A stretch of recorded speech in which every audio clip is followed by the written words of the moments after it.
पिछली बार के वीडियो में हमने मीणा जनजाति के बारे में चर्चा की थी। आज हम राजस्थान की दूसरी सबसे बड़ी जनजाति भील जनजाति के बारे में बात करेंगे। ठीक है, तो पिछली बार में मैंने आपको बताया था कि किसी भी प्रकार की जनजाति को पढ़ने के लिए सबसे पहले हम क्या पढ़ेंगे, इसकी उत्पत्ति। ठीक है, बात अगर भीलों की उत्पत्ति की जाए तो भील शब्द की जो उत्पत्ति है वो द्रविड़ भाषा, कौन सी भाषा? द्रविड़ भाषा। द्रविड़ भाषा के बीरू शब्द से, द्रविड़ भाषा के बीरू शब्द से बनी है, जिसका अर्थ, भाषा हमारी द्रविड़ है, शब्द हमारा बीरू है, और इस बीरू का अर्थ होता है तीर कमान रखने वाला व्यक्ति। तीर कमान रखने वाला व्यक्ति।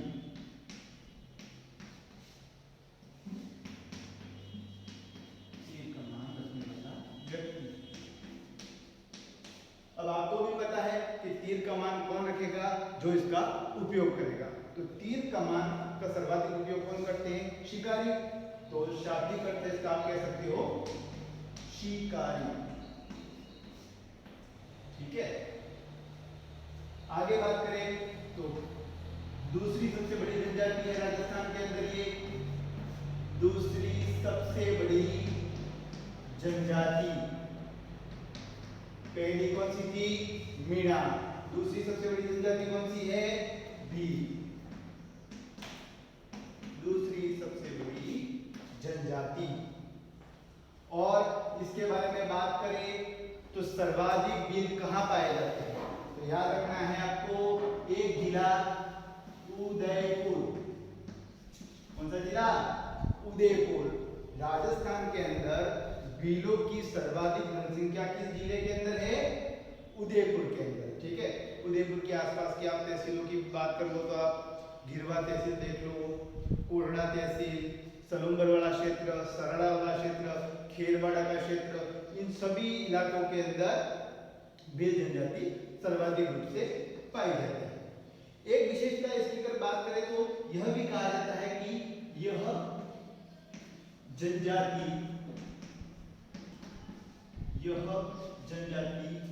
सबसे प्राचीन जनजाति है। सबसे प्राचीन जनजाति है। संख्या में तो दूसरे नंबर पर है, पर प्राचीन क्यों? प्राचीन क्यों कहा गया? क्योंकि प्राचीन होने के सबूत भी मिले हैं हमको। क्या मिले हैं? सबूत मिले हैं कि भील है वो आज के नहीं, कल परसों के नहीं, मतलब आज से बहुत सालों पहले जब हम ऋग्वेद की बात करें, हमारे पुराणों की बात करें, तो उसके अंदर भी भीलों का वर्णन मिलता है। क्या मिलता है? भीलों का वर्णन मिलता है।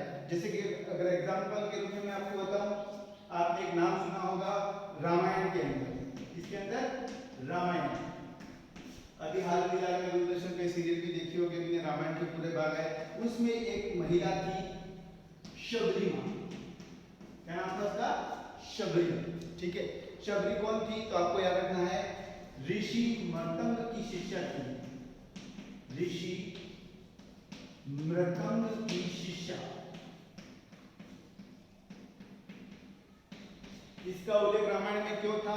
क्योंकि इस शबरी मां ने भगवान राम को झूठे बेर खिलाए थे। क्या खिलाए थे?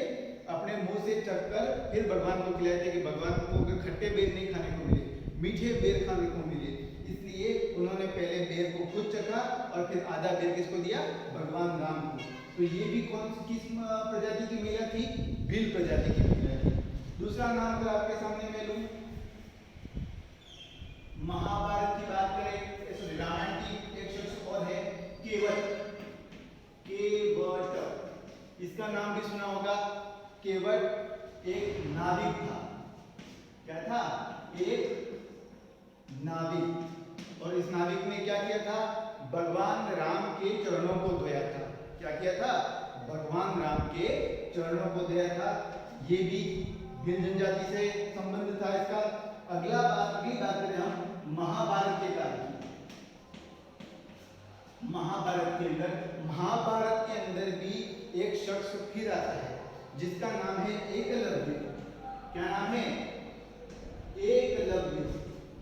सबको पता है गुरु द्रोण का शिष्य था, जिसने अपने गुरु के एक आह्वान पर अपना अंगूठा काट के दे दिया था। वो भी कौन था? भील था। ठीक है, आगे बात करें हम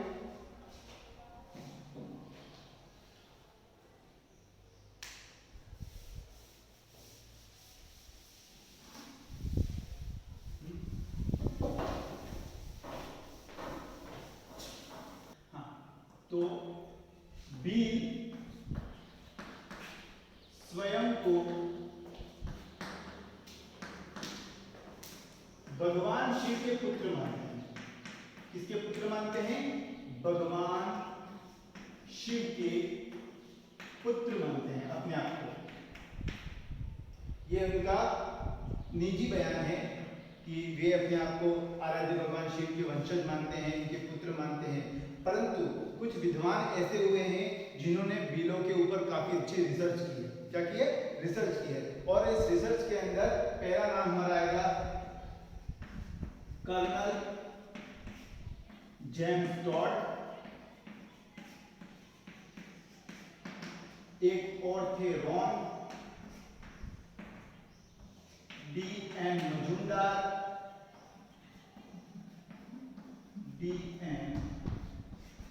मजूमदार और एक शख्स हैं जी.एस. थॉमसन। इन चार शख्सों ने भीलों के ऊपर काफी अच्छी रिसर्च की और रिसर्च के अंदर कर्नल जेम्स टॉड ने कहा कि भील वन पुत्र है। भील क्या है? वन पुत्र है। मैंने आपको पहले बताया था कि हमारे ज्योग्राफी के अंदर इस व्यक्ति का नाम हमें बार बार सुनने को मिलेगा। जैसा कि पिछली बार भी मीणाओं के बारे में भी इस शख्स ने अपनी राय दी थी। जैसे कि मीणा के बारे में मैंने आपको बताया कि मीणा स्वयं को भगवान विष्णु के वंशज मानते हैं, मत्स्य पुराण से अपना जन्म मानते हैं। परंतु कर्नल जेम्स टॉड ने क्या कहा? कर्नल जेम्स टॉड ने कहा कि मीणा है वो कालीबंग की पहाड़ी से उत्पत्ति हुए हैं। ठीक है, उसी तरह कर्नल जेम्स टॉड ने भीलों के बारे में कहा कि भील हैं वो वन पुत्र हैं, मतलब शुरू से ही वो वनों में ही निवास करते थे। ठीक है, रॉन के अनुसार, रॉन का कहना है कि भील मारवाड़ क्षेत्र के निवासी हैं।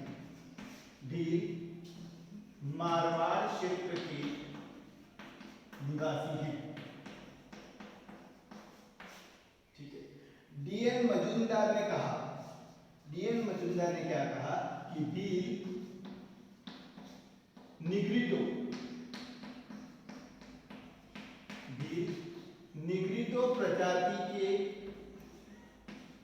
निग्रिटो प्रजाति से संबंध रखते हैं। किससे संबंध रखते हैं?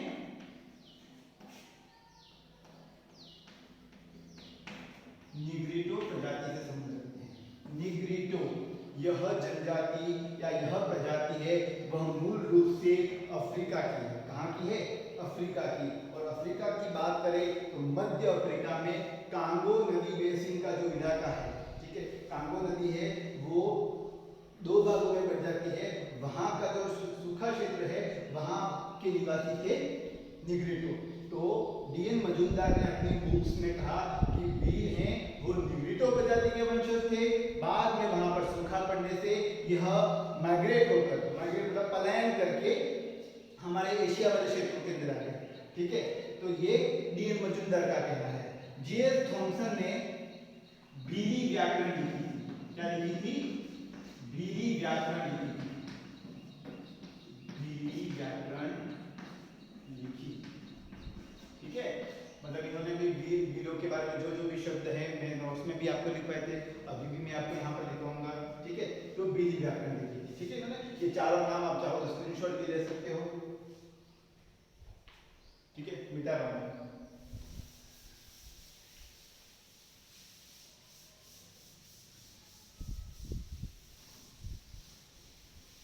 हाँ, आगे की बात करें निवास क्षेत्र। अगला बिंदु हमारा कौन सा आएगा? निवास क्षेत्र। निवास क्षेत्र। एक चीज सबसे पहले हमको ये ध्यान रखनी है कि भील जनजाति जिस क्षेत्र में निवास करती है उस क्षेत्र को भोमट कहते हैं। क्या कहते हैं? भोमट। एक शब्द आपके ज्योग्राफी में हमारे 11वीं में आया था, भोराट। भोमट और भोराट दोनों ही अपने आप में अलग हैं। भोमट किसे कहेंगे? भील जनजाति जिस क्षेत्र में निवास करती है उसे भोमट कहते हैं। और भोराट, भोराट किसे कहते हैं? गोगुंदा से लेकर कुंभलगढ़, गोगुंदा से लेकर कुंभलगढ़ के मध्य स्थित पठारी क्षेत्र को, इस क्षेत्र को, पठारी क्षेत्र को भोराट कहते हैं। क्या कहते हैं? भोराट कहते हैं। ठीक है, दोनों में कंफ्यूजन क्लियर आपका? गोगुंदा आपको पता है महाराणा प्रताप का जन्म हुआ था 1540 ईस्वी के अंदर। कुंभलगढ़ भी आपको पता है महाराणा प्रताप यहाँ पर जन्मे थे। सॉरी, गोगुंदा में राज्य हुआ था और कुंभलगढ़ में वो जन्मे थे। ठीक है, और भी आपको पता है कुंभलगढ़ में 36 किलोमीटर की दीवार है जो एशिया की दूसरी सबसे बड़ी दीवार है। चीन की दीवार के बाद एशिया की दूसरी बड़ी दीवार कौन सी है?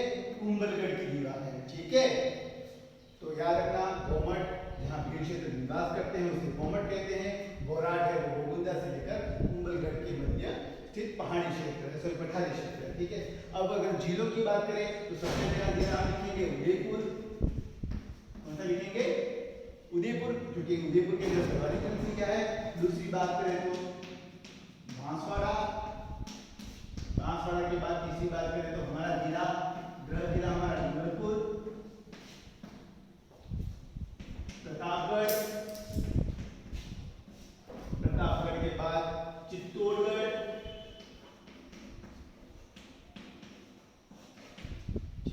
ये 5 जिले आपको विशेष रूप से रखने हैं। उदयपुर, बांसवाड़ा, डूंगरपुर, प्रतापगढ़, चित्तौड़गढ़। यहाँ सर्वाधिक भील जनजाति निवास करती है। और जो पूरा ये क्षेत्र क्या कहलाएगा? उदयपुर, बांसवाड़ा, डूंगरपुर, प्रतापगढ़, चित्तौड़गढ़ का पूरा क्षेत्र क्या कहलाएगा? भोमट कहलाएगा। क्यों? क्योंकि यहाँ भील जनजाति निवास करते हैं। ठीक है, अब हम बात करेंगे, इसे मैं बता रहा हूं,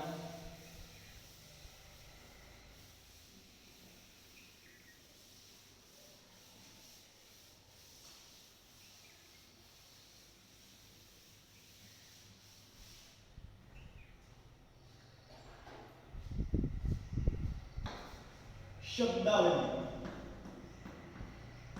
भीलों से जुड़ी हुई शब्दावली। ठीक है, शब्दावली की बात करेंगे कि भील हैं जो हमारे सामान्य रूप से यूज किए जाने वाले, हमारे द्वारा बोले जाने वाले शब्दों को भील अपनी भाषा में क्या कहते हैं। ठीक है, भीलों की मुख्य भाषा आपको याद रखनी है, एक तो बागड़ी, ठीक है, प्लस मेवाड़ी। ये दो ही भाषाएं जो भीलों द्वारा बोली जाती हैं, बागड़ी और मेवाड़ी। परंतु कुछ शब्द ऐसे हैं जो हमसे कुछ अलग ताल्लुक रखते हैं। ठीक है, अर्थ वही है, बस उनके बोलने का थोड़ा सा लहजा अलग है और थोड़ा शब्द अलग है। उन शब्दों की बात करें तो पहला शब्द जो हमारा आता है फायरे, फायरे। ठीक है, फायरे, फायरे, ये क्या है? यह है भीलों का रणघोष।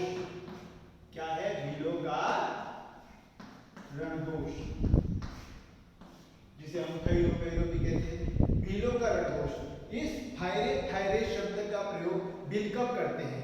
जब भील, कोई भील है वो संकट की स्थिति में आ जाता है, संकट से गिर जाता है, तब इस शब्द का प्रयोग किया जाता है। ठीक है, फायरे फायरे का शब्द का प्रयोग संकट के समय। और इसके साथ वाद्य यंत्रों की बात करें, वाद्य यंत्र कौन सा होता है?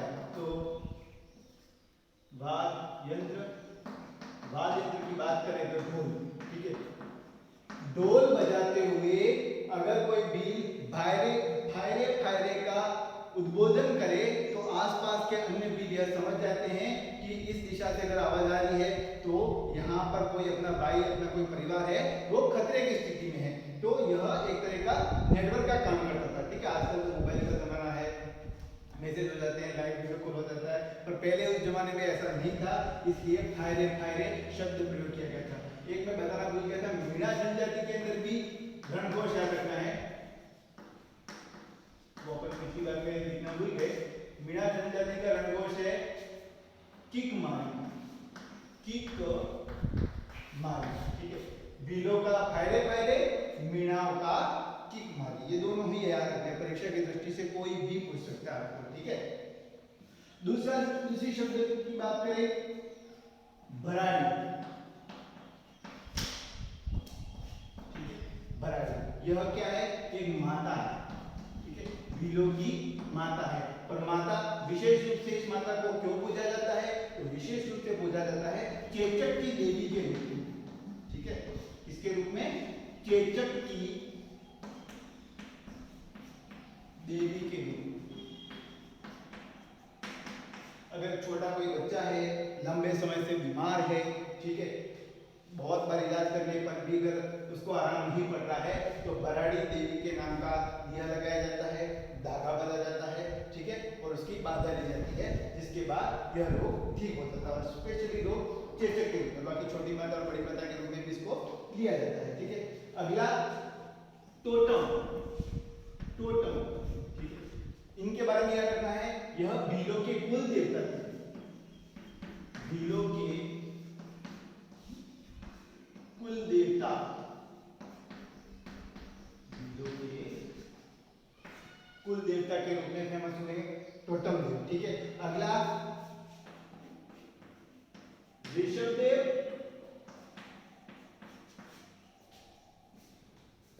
धुलेव जी या केसरिया जी। एक ही देवता के तीन नाम है, ऋषभदेव भी कहते हैं इनको, धुलेव जी भी कहते हैं, और केसरियानाथ भी कहते हैं।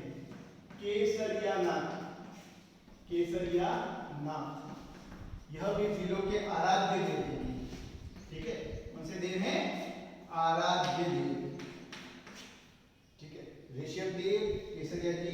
ठीक है, आपको पता है डूंगरपुर जिला मुख्यालय से 60 किलोमीटर के बाद मंदिर आता है, खेरवाड़ा से आगे मेन हाईवे पे ही मंदिर है। ठीक है, तो ये तीन नाम है, ऋषभदेव, धुलेव जी और केसरिया जी। कौन है, तो भीलों के आराध्य देव हैं। और एक छोटी सी बात आपको याद रखनी है कि इस देवता पर चढ़ी हुई खीर खाकर, क्या खाकर, इस देवता पर चढ़ी हुई खीर खाकर भील कभी झूठ नहीं बोलते हैं। ठीक है, क्या नहीं करते हैं, झूठ नहीं बोलते हैं। झूठ बोलना पाप है, झूठ नहीं बोलते हैं। कब नहीं बोलते हैं, ऋषभदेव पर चढ़ी हुई खीर खाकर। ठीक है, और मीणा में भी मैंने आपको बताया था कि मीणा कब झूठ नहीं बोलते हैं, कब, भूरिया बाबा की कसम खाकर। ठीक है, भूरिया बाबा की कसम खाकर, भूरिया बाबा की कसम खाकर मीणा जनजाति के लोग झूठ नहीं बोलते हैं, एवं केसरिया जी पर चढ़ी हुई खीर खाकर भील जनजाति झूठ नहीं बोलती है। शब्दावली में अगला शब्द हम बात करेंगे चीमाता। चीमाता, चीमाता और दूसरा शब्द दोनों एक दूसरे के पूरक ही हैं, दजिया। चीमाता और दजिया। चीमाता किसे कहते हैं, भीलों द्वारा, किसके द्वारा, भीलों द्वारा पहाड़ी क्षेत्रों में, किस क्षेत्रों में, पहाड़ी क्षेत्र में की जाने वाली कृषि, पहाड़ी क्षेत्र में की जाने वाली कृषि, भीलों द्वारा पहाड़ी क्षेत्र में की जाने वाली कृषि को चीमाता कहते हैं। दजिया मैदानी क्षेत्र में की जाने वाली कृषि को। ठीक है, मैदानी क्षेत्रों में की जाने वाली कृषि।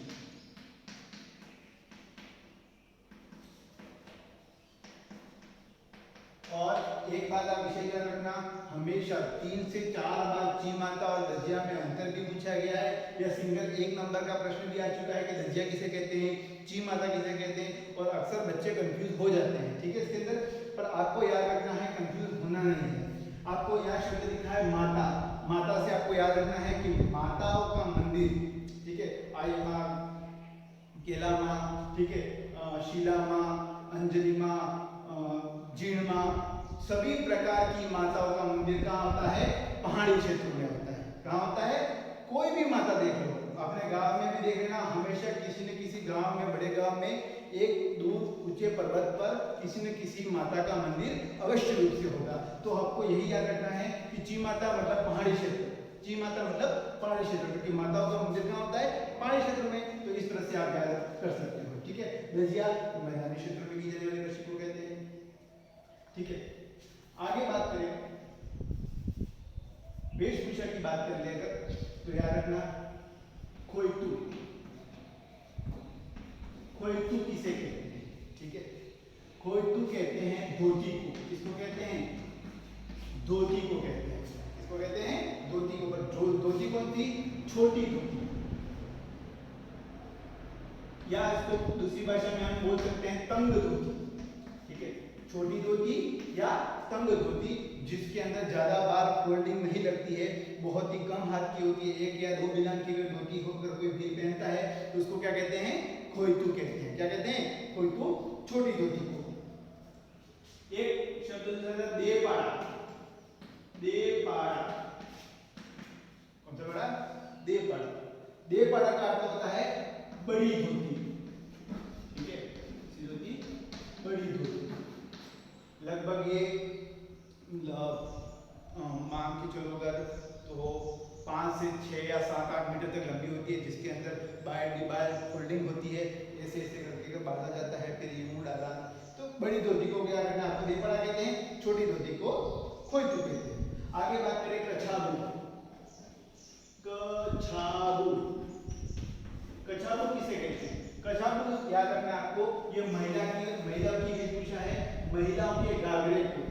ठीक है, घाघरा, यहाँ पीछे लिख रहा हूँ, महिला, यूं मत समझना कि लड़के में, महिला वेशभूषा या महिला, हाँ महिला वेशभूषा, महिला द्वारा पहनी जाने वाली वेशभूषा है घाघरा, जिसे हिंदी शब्दावली में इसे कछाबू कहा जाता है। क्या कहा जाता है, कछाबू कहा जाता है। ठीक है, आगे एक और शब्द की बात करें, कू, कू किसे कहते हैं, कू। ठीक है, कू का अर्थ होता है भीलों के द्वारा बनाया गया मकान, भीलों के मकान, इतना ही लिखना, भीलों के मकान को कू कहते हैं। ठीक है, भीलों के मकान को कू कहते हैं। हाँ, कू के बाद याद रखना आपको, हाँ मकान को टापरा भी कहते हैं। ठीक है, टापरा भी है, टापरा भी मकान को कहते हैं, कू भी मकान को कहते हैं।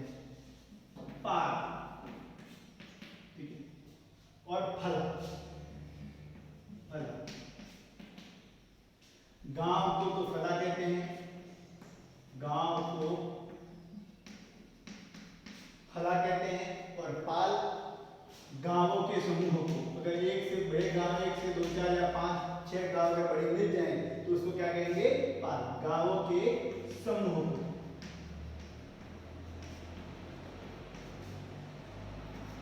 गांवों के समूह को पाल, छोटा अगर सिंगल गांव है तो उसको फला कहते हैं। ठीक है, अगला शब्द है पालवी, अगला शब्द है पालवी। पालवी किसे कहते हैं, गांव के मुखिया,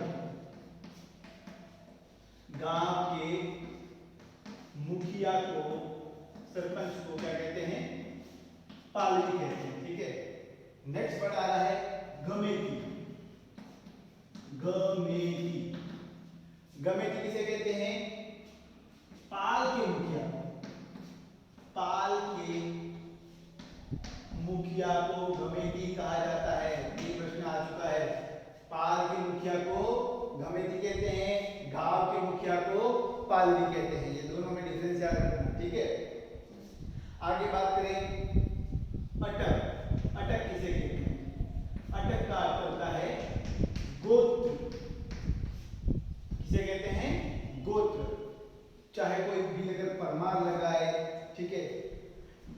परमा लगा दे, ठीक है, गमेती लगा दे, कलासुआ लगाए, वरात लगाए, कोटेट लगाए, कुछ भी लगाए, ठीक है, वो सब क्या है, भीलों के गोत्र है। और गोत्र को भील क्या कहते हैं, अटक कहते हैं। क्या कहते हैं, अटक कहते हैं, ठीक है। पाल हो गया, कू हो गया, फड़ा हो गया, पालवी हो गया, गमेती हो गया, अटक हो गया।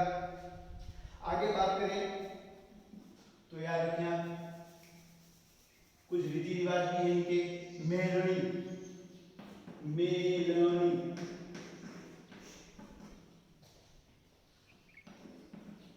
सहायता, सहायता करने के कार्य को, सहायता करने के कार्य। सहायता मतलब आप समझ सकते हो, सहायता का अर्थ होता है लगभग आर्थिक सहायता। किस प्रकार की सहायता, आर्थिक सहायता। जैसे कि मान लो कि कोई भील परिवार बहुत ही गरीब है, बहुत ही निर्जन है, घर में उसकी शादी है, बच्चे की शादी है, तो आसपास के जितने भी भील परिवार हैं वो अपने हिसाब से, जरूरी नहीं है कि आपको कैश देना है कि पैसा देना है, आप अपने घर में आपकी सुविधा के अनुसार जो भी आप उस परिवार को दे सकते हो, चाहे आप आटा दे दो, चाहे आप दाल दे दो, चाहे आप लकड़ियाँ ला के दो, चाहे वो वस्त्र दो, किसी भी प्रकार की मदद क्या कहलाएगी, मेलनी कहलाएगी, ठीक है। गरीब परिवार को गांव के लोगों द्वारा, समूह के लोगों के द्वारा की गई सहायता मेलनी कहलाती है, ठीक है।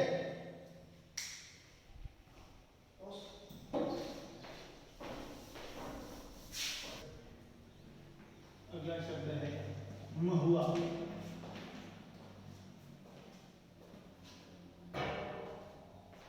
महुआ पता है आपको, महुए का फूल है, महुए के फूल से शराब बनती है, ठीक है, महुए के फूल से शराब बनती है। तो याद रखना ये पसंदीदा पेय पदार्थ है, भीलों का पसंदीदा पेय पदार्थ। बड़े चाव से भील इस महुआ के पानी का सेवन करते हैं। कोई भी खुशी का मौका हो, किसी भी प्रकार का सांस्कृतिक कार्यक्रम हो, तो महुआ की शराब है वो मेहमानों को ड्रिंक के रूप में या फिर एक शीतल पेय पदार्थ के रूप में वितरित की जाती है, ठीक है, महुआ। आगे बात करें, पोत्या भी आपको याद रखना है। पोत्या, पोत्या किसे कहते हैं, तो साफे को कहते हैं, ठीक है ना, इसको कहते हैं साफे। साफा मतलब पगड़ी, ठीक है, कुछ भी कह सकते हो। पोत्या का अर्थ क्या होता है, हाँ, साफा। आगे आटा साटा, आटा साटा, आटा साटा किसे कहते हैं, आटा साटे का अर्थ होता है अदला बदली, अदला बदली का विवाह, ठीक है, अदला बदली का विवाह। अदला बदली किसकी अदला बदली, जैसे कि कोई दो भाई बहन है, ठीक है, कोई दो भाई बहन है, सामने वाले परिवार में भी दो भाई बहन है, तो इस बहन की सगाई इसके भाई से और इस बहन की सगाई इसके भाई से, तो इस प्रकार का विवाह जो किया जाता है उसे क्या कहते हैं, आटा साटा कहते हैं, ठीक है। आगे बात करें नात्रा। नात्रा भी आपको याद रखना है, नात्रा किसे कहते हैं, विवाहित पुरुष द्वारा या विवाहित स्त्री द्वारा, विवाहित पुरुष द्वारा या विवाहित स्त्री द्वारा पति के मर जाने या पत्नी के मर जाने, दोनों कर सकते हैं, पुरुष भी कर सकता है, महिला भी कर सकती है, ठीक है। मृत्यु के उपरांत दूसरा किया गया विवाह, कौन सा विवाह, दूसरी बार विवाह किया, दूसरा विवाह, दूसरा विवाह। और आपको शब्द याद रखना नाम मात्र का, ठीक है, ये नाम मात्र की शादी है, ये क्या है, नाम मात्र की शादी है। दूसरी की शादी होगी, नात्रा करेंगे, इसको कह सकते हैं दूसरा विवाह, परंतु यह नाम मात्र का विवाह होता है, इसमें फेरे नहीं होते हैं, ठीक है, क्योंकि औरत है वो एक बार ही अग्नि के साथ फेरे लगा सकती है, दूसरी बार 7 फेरे नहीं लगा सकती है, ये आप नोट कर ले। पुरुष है वो 2 या 4 बार मिलकर शादी करेगा तो वो अग्नि के साथ फेरे ले सकता है, परंतु स्त्री है वो मात्र जीवन में एक बार ही 7 फेरे के दो, 7 वचन के दो, तो स्त्री के जीवन में ये मौका एक ही बार होता है। इसे दूसरी बार में केवल ये फूल हार करवा देते हैं, मंगलसूत्र वगैरह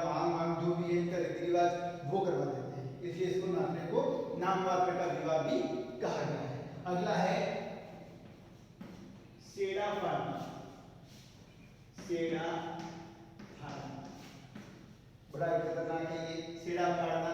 सेड़ा फाड़ना का दूसरे रूप में आप कह सकते हो एक ही शब्द तलाक। क्या कह सकते हो आप? तलाक। पति पत्नी के मध्य किसी भी प्रकार का, चाहे सामाजिक झगड़ा हो, चाहे पैसों को लेकर झगड़ा हो, किसी भी प्रकार का विवाद हो और दोनों एक दूसरे से अलग होना चाहते हो, उस स्थिति में पंचायत के समक्ष, ठीक है, ऐसे ये काम सेड़ा फाड़ने वाला घर पे नहीं होता है। आपको पूरा गांव है, चाहे आप पाल बुलाओ, चाहे आप फड़ा बुलाओ, ठीक है, आपके भाई बंधु होने चाहिए। उस पंचायत के समक्ष औरत की जो साड़ी होती है, उस साड़ी का कुछ हिस्सा फाड़ के अलग कर दिया जाता है, उसी को कहते हैं सेड़ा फाड़ना। और इसका अर्थ होता है तलाक, मतलब उस पुरुष का उस स्त्री के साथ संबंध टूट गया है, ठीक है, इसे कहते हैं सेड़ा फाड़ना। अगला शब्द आता है मोताना। मोताना वेरी वेरी वेरी इंपॉर्टेंट शब्द। बार बार राजस्थान पटवारी के अंदर, राजस्थान पुलिस के अंदर 10 बार से भी अधिक बार पूछा जाने वाला ये प्रश्न है कि मोताना किसे कहते हैं। तो एक शब्द में आप याद रखना, आपको मृत्यु की एवज में, मृत्यु की एवज में दिया गया धन, मृत्यु की एवज में लिया गया धन क्या कहलाएगा? मोताना कहलाएगा, ठीक है। अगर कोई इंसान है, कोई भी है सॉरी, अगर वो किसी एक्सीडेंट के अंदर इसकी डेथ हो जाती है, तो जो एक्सीडेंट करने वाली पार्टी है या वो जो शख्स है, उसके घर जाकर ये धनराशि उससे वसूल की जाती है। हालांकि राजस्थान सरकार बार बार इस मोताने की प्रथा को बंद करने के लिए काफी बार प्रचार कर चुकी है, बड़े बड़े कमेटियों से, बड़े बड़े पार्टियों से भी मुलाकात कर चुकी है, पर कुछ लोगों की दकियानुसी सोच के कारण ये प्रथा आज भी बंद नहीं हुई है, ये प्रथा खुलेआम चल रही है। हालांकि पुलिस का लगातार प्रयास है कि इसको जल्दी से जल्दी बंद किया जा सके, ठीक है, क्योंकि सब प्रकार की कुप्रथाएं, आपको पता आज के ही कल या 2 दिन के अंदर राजस्थान के हमारे आदरणीय मुख्यमंत्री अशोक गहलोत साहब ने एक और प्रथा बंद कर दी। पता है आपको कौन सी प्रथा है? मृत्यु भोज। कौन सी प्रथा? मृत्यु भोज पर पूर्ण रूप से प्रतिबंध लगा दिया। राजस्थान देश का पहला ऐसा राज्य होगा जिसने मृत्यु भोज पर पूर्ण रूप से क्या लगा दिया? प्रतिबंध लगा दिया, क्योंकि जिस परिवार के अंदर किसी व्यक्ति की मृत्यु हो चुकी है, परिवार का मुखिया मर चुका है, वो परिवार शोक में है, और उस परिवार के अंदर हम जाकर उसके घर पे मीठा भोजन कर ले, उससे खर्चा करवाएं, उसके दुख में शरीक होने की बजाय हम भोजन के बारे में सोचे, ऐसी प्रथा किस काम की? यही सोचकर आदरणीय मुख्यमंत्री ने मृत्यु भोज पर क्या लगा दी? प्रतिबंध लगा दिया, ठीक है। उसी तरह मोताने पर शायद हो सकता है बहुत जल्दी सरकार इसके ऊपर एक्शन ले ले, क्योंकि ये बिल्कुल सरासर है। इसमें क्या है, सबसे बड़ा नुकसान क्या है कि जो परिवार मर जाता है, जिसके परिवार के अंदर जो डेथ हो जाती है, उसको तो इस राशि का 1/10वां भाग भी नसीब नहीं हो पाता है। ये आपको पता है, 1/10वां भाग भी, अगर लाख रुपए मिले हैं तो 10,000 रुपए भी उस मृतक के घर पे नहीं जाते हैं। बाकी सब ये जितने भी वडालिया होते हैं, जितने भी भागड़िया होते हैं, सभी इस पैसों का क्या कर देते हैं? बंटवारा कर देते हैं, और वो परिवार बेचारा हाथ मल के खड़ा रहता है। अगर उसको पैसा नहीं लेना होता है, फिर भी सामाजिक दबाव के कारण मोताना लिया जाता है, ठीक है। हाँ, तो मृत्यु भोज, एक शब्द आ रहा है मृत्यु भोज, फिर से यहाँ सामने लिख देता हूँ। भीलों के अंदर मृत्यु भोज को क्या कहते हैं? भीलों के अंदर मृत्यु भोज को कहते हैं मोसर कहते हैं। क्या कहते हैं? मोसर। मोह से याद रखना मृत्यु के बाद, पर कब कब कब तो याद रखना है 12वें दिन। कौन से दिन? 12वें दिन। मृत्यु के 12वें दिन जो भोजन करवाया जाता है समाज को, समाज के लोगों को, उसके दिनों के अंदर मोसर कहते हैं। 12वां दिन ही क्यों? ठीक है, 12वां दिन ही क्यों? ये हर बार कहते हैं कि अपने 12वें दिन ही 12वीं 13वीं करते हैं। ये 12वीं 13वीं क्यों करते हैं? क्योंकि हमारे हिंदू धर्म में सिस्टम है कि लगभग 11 दिन तक का तो शोक होता है, और 12वें के दिन उस शोक, उस जो गम का माहौल है, उसको कम करने के लिए समाज के विभिन्न गांवों के लोग आते हैं। अगर परिवार का कोई मुखिया मर चुका है तो उस मुखिया के स्थान पर नया मुखिया, उस मुखिया के स्थान पर अगर बाप मर गया है तो उसके स्थान पर उस बेटे को क्या, उस बेटे का क्या किया जाता है? पगड़ी पगड़ी दस्तूर किया जाता है, मतलब उसको नया मुखिया घोषित किया जाता है घर का। ठीक है, तो 12वें दिन उसी पगड़ी दस्तूर के रूप में भोजन करवाया जाता है, क्योंकि मेहमान आए बिना खाए भेजे अच्छा नहीं लगे, इसलिए इस भोजन को क्या कहते हैं, मौसर कहते हैं। एक और भोजन लास्ट है आपका बिठार। ठीक है, शादी के समय खिलाया गया भोजन, उत्सव है, शादी है, शादी के मौके पर दिया गया भोजन, दिया गया भोजन क्या कहलाएगा, बढ़ार कहलाएगा। बढ़ार से आपको याद रखना बधाई वाला। ठीक है, मौसर मृत्यु वाला, बढ़ार मतलब बधाई वाला। कोई अच्छा काम हुआ है, कोई शुभ काम हो रहा है, तो उसका वाला भोजन क्या कहलाएगा, बढ़ार। और जो शोक में, गम में, मृत्यु में खिलाया जाएगा वो भोजन को मौसर कहते हैं। और अभी तक के लिए आज इतना ही पढ़ाऊंगा, इसको अच्छे से याद करें, बार बार देखिए। और आपको अगर कोई समस्या आती है, कहीं आपको सही नहीं दिख रहा है, तो आप ऐसे आप जूम करके भी देख सकते हो। बाकी अगर कोई कॉन्सेप्ट समझ में नहीं आया या अगर मैं कुछ भूल रहा हूँ, अगर आपको कोई चीज़ पता है तो जरूर संपर्क करें। ठीक है, ओके।